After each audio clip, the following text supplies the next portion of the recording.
So today I've got a few little bits and pieces to show you, one of which I cannot take credit for myself. It's really going to be all about protecting plants from little bugs and things, because this time of year, June, it all kicks off. And last year, I don't know whether you saw my last video, I lost all my brassicas to caterpillars. This year I'm going boot braces, belt braces, boot braces, belt and braces, and some boots, steel toe cap boots. And I have looked at everything I can with regards to protecting my brassicas. But my hubby had the best idea, and I'm going to show you it because I just think it's genius. Yeah, so stay tuned, watch, it's very exciting. Well, it's exciting to me anyway. So, welcome to my lovely little cave of goodness. We've got cabbages, we've got cauliflower, we've got spinach, we've got some Brussels sprouts, which are very in their infancy, as opposed to the ones over there, which I can show you later. We're doing well this year because last year I neglected to cover any of them, and they barely got to about this big before they were monged by caterpillars. It was a brassica massacre. So this year I did a bit of research. Obviously I know about netting, but I wanted to protect them really well. So the first thing I did was, when they were really tiny, we had some old sort of metal caging from a chicken shed which I put over them, and then I put the netting. I also used this for some of my other vegetables, and this has these metal archways. So as you can see, I've taken the archways out of the netting because little bugs and things will get through this. Butterflies are very resourceful and will get through that. That's not small enough hole wise to stop them. So what I've done after they've got a little bit bigger is I've taken those metal things out. I've put them on here just to give a little bit of protection from the net. I don't want the net squashing.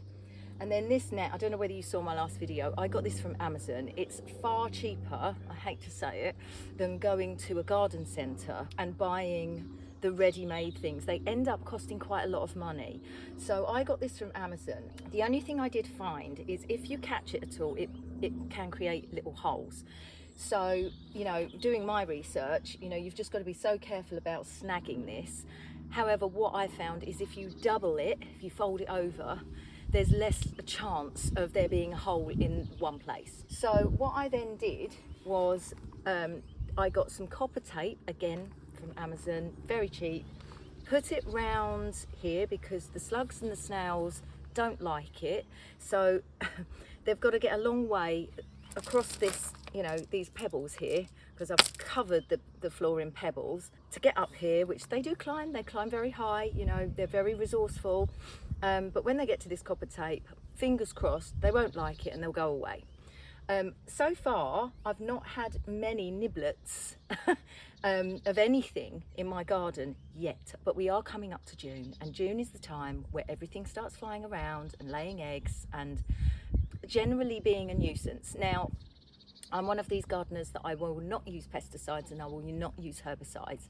I feel that there are different ways that we can work with nature rather than against it and kill off other good things for the garden. And you know, everyone deserves to kind of have a chance in life, right?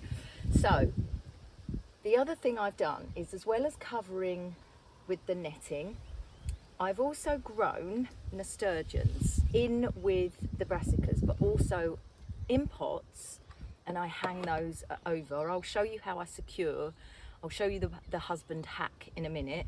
So I secure these nasturtiums over my raised bed. Now, nasturtiums, when they flower, attract those beasts that may want to go onto your brassicas. So it's almost like they're my decoy plants, that they're my sacrificial plants. So when they flower, they're going to attract, hopefully, the bugs and things that like all of this, and they'll hopefully leave these alone. The caterpillars will have a field day on the nasturtiums.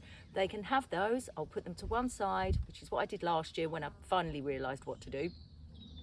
And they will happily sit on the nasturtiums. And remember, you know, caterpillars, as annoying as they are baby butterflies, and we need those creatures in life. So killing them, I just think, is a no-no as far as I'm concerned. So So we've got our sacrificial nasturtiums, sorry to call you that, but you are.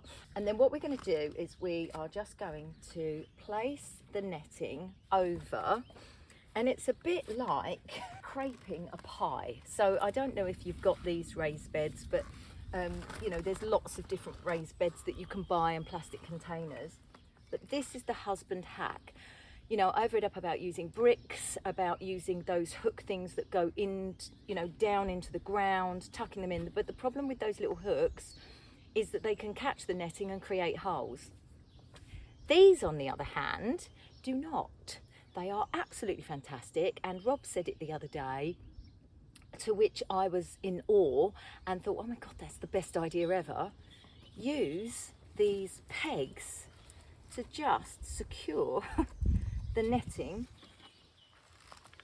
around the edge. Now obviously if you haven't got these kinds of raised beds and you've got others, what you could do is get some either plant wire or string, put it around the edge of your raised bed, and then fasten the net to the string around the raised bed with your pegs. But if you've got these types of raised beds, these are brilliant. Or even pots, you know, if you've got pots, you can use these. And it's just a really fantastic, I'm going to grab another peg, way of making sure that there's no gap, and it is almost like crimping a Cornish pasty, and just making sure that you haven't got any gaps where a nifty little butterfly can get in, lay its eggs, and then you've got caterpillars. I have started seeing the cabbage butterflies now, so we are going to start belt and braces. But that is my hack, or my husband's hack, I can't take credit for it, for securing your netting.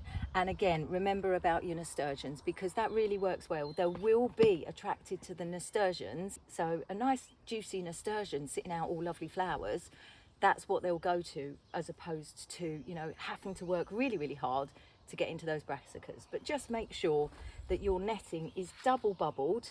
I would double bubble it. Make sure that it's not squishing down onto any of your plants. And these metal things are great. I mean, this is perfect for protecting things from cats and birds, but when it comes to caterpillars, butterflies, you want something a little bit more kind of robust. And you can water through this as well. You know, to be honest, I do take it off every day, because sometimes you know, some little flies and stuff can get stuck. So I do take it off and give it a shake and then replace it. But I just make sure that that is within, you know, seconds, if not minutes, just to make sure that, you know, no little butterflies are getting in there. But so far so good on that one, and I hope that's been really helpful.